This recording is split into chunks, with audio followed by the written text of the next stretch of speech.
What's up, y'all? AJ Simmons here, founder of the Clean Biz Network, where we've helped multiple people build cleaning companies to the six-figure level. And today, let's talk about how to hire subcontractors so you can let the business run and you go chill on the beach or something. Headed to the top, ain't none of y'all stopping me. Used to say I never get a ring, Charles Barkley. Now I got a wife, got kids, own property. Bubble-eyed beans that look like that be watching me. Okay, I lied about the beans, but that was hard though. I'm still in that black act, but she starred though. Cause that's all it takes. I'm flashing for. I'm on my grind, not no motherfucking fashion show. So wouldn't it be nice if you could just run your cleaning company on autopilot? You can go chill on the beach or something. You can chill at home with your family. If you like me, you just want to sit home and play 2K or something, right? But whatever you want to do, right, with your free time, you could do that and your business still ran. And you didn't have to lift a finger to clean or whatever your service company is, do handyman service, do electric, whatever it is, right? Because this video can help any company, not just the cleaning industry, right? Well, you can. And you just simply hire subcontractors to do that, all right? Now, obviously, for those who are completely brand new to business in general, what a subcontractor is basically kind of what it sounds like, right? So sub stands for substitute, right? So basically, you hire another company. Typically, they'll be smaller than yours, but since you're brand new, they might not be smaller than yours, right? But another company or contractor, and when I say contractor, it might not be a company, but they're a professional in your industry who knows how to get the job done, but they're just a one-man band. You can hire that person as well as a subcontractor, so you can hire another company or another contractor to provide the service for you. So in my example, we are in the cleaning industry, right? So if you want, you could also just always just go out, find another cleaning company to partner with. You let them know, hey, I'll go find the contracts. You do the cleaning, all right? And so they'll be like, cool, because I can't find contracts, right? A lot of companies struggle with finding more customers. Well, if you're good at getting customers, all you got to do is find somebody to clean it, right? So that's why I recommend that you hire a subcontractor. Now, how do you hire subcontractors? Well, it's very simple, all right?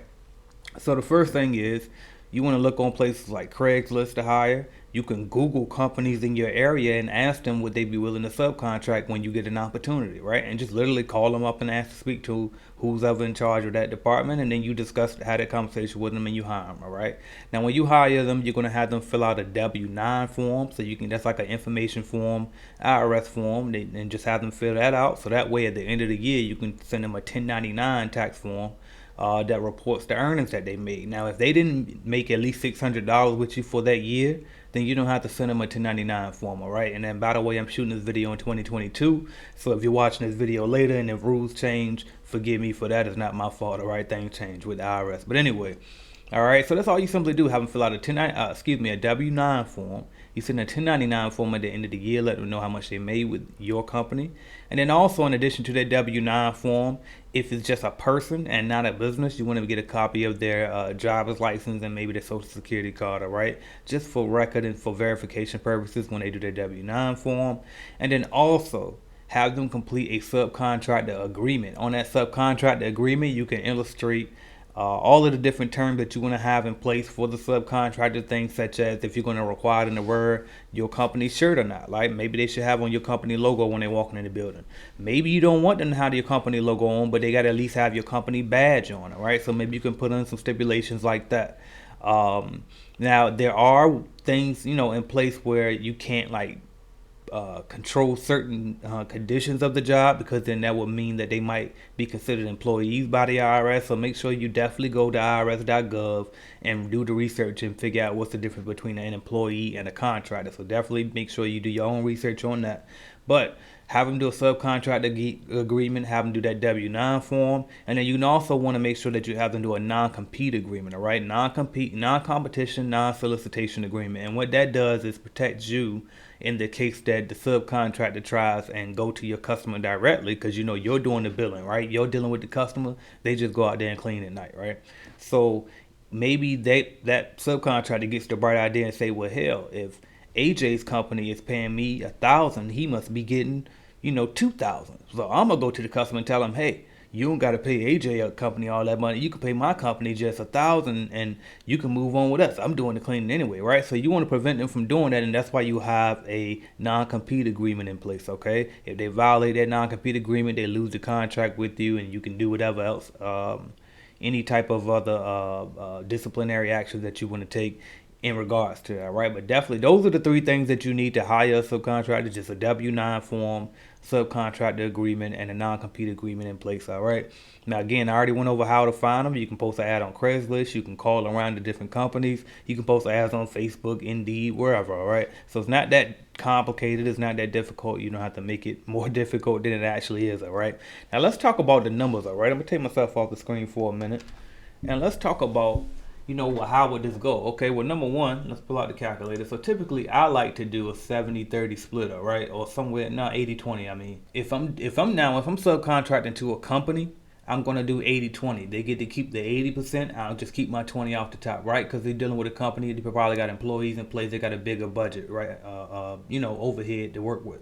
But if I'm hiring just a person, I might do a 70-30 deal where I'm keeping the 30% and they get the 70%, all right? So if you don't know how to do basic, calculations when it comes to percentages, all you do is simply for 70%, just do 70%, do 1,000 times 0.7, and that's assuming that the contract paid 1,000, all right? So whatever the contract pays, you do that times 0.7, that's how much the person gets, and then you get the remaining balance of that, which would be $300, all right? So if the contract pays $5,500 a month, and you want to do an 80-20 deal, just do 0.2, and you keep this, the 0.2%, so this is what you keep, and then the difference between 1,100 and 5,500 is what the subcontractor would get, all right? And so it's really just that simple, all right? So let's just say you got a building, because this is really the goal that you want to do with any business, all right? Let's say you got this one building right here, that's your building one, all right? And then you got this building paying you $5,000 a month.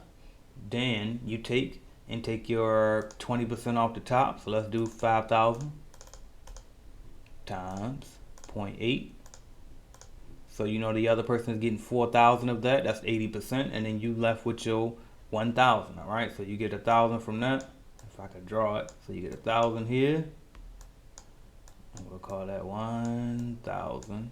All right. And then all you need to do, basically, to get rich, is just multiply that times 100. Do that 100 more times, right? And what you got, $100,000 a month, okay? And that's really all it is. So that breaks down the math for you. That breaks down how to get the subcontractors, and that math breaks down what you need to do to hire the subcontractor, the paperwork and stuff. So hopefully this video answers your question. I really didn't need the whiteboard, but I just wanted to do it because it seems fun to do. But anyway, let me put myself back up here for a minute.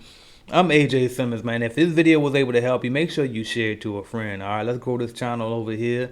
And leave a comment down below if you got some other topics for me to talk about. If you got more questions about this video, leave it down in the comments. I get to it as soon as I can. And I appreciate y'all for watching. Make sure you check out my website, cleanbiznetwork.com. We help you start and grow your cleaning company. Y'all know, like I said, I help a bunch of people build their cleaning companies to 6 figures already. I can help you as well. All you got to do is join us by getting the Cleaning Business Starter Kit course, or one of our Cleaning Business Starter Kits. We ship the equipment and everything you need right to your house, all right? So I'm here, and don't forget I got a mobile app as well, Calculated Clean, all right? That's what I got for y'all. I'm out of here. Go hire you some subcontractors, and you can chill on the beach, right? Right. But anyway, honestly though, real talk though, it's just about automating, man. Anything that you do or systemizing, like build your system. Once you put a system in place and start hiring people and stop worrying about trying to get that whole $5,000. You see this building right here was a $5,000 building, but instead of taking the whole $5,000 and cleaning it yourself for 8 hours a night or whatever amount of hours a night, just take the 1,000 and let somebody else do it.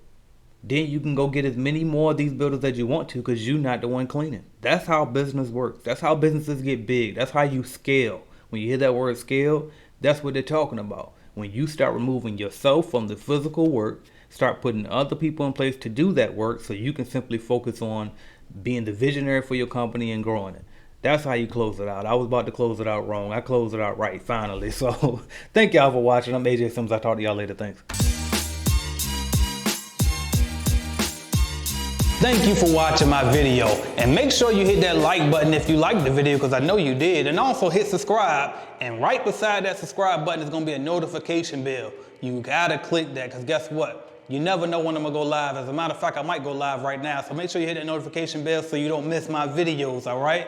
And if you wanna start or grow your business, check out cleanbiznetwork.com, all right? We have cleaning business starter kits. We have a lead generation service to help you grow your cleaning business, all type of stuff. And also don't forget to download the Calculated Clean mobile app as well, all right? So that's what I got for y'all until you click another video and go watch, man. Watch another video, why not? Binge on it, let's go.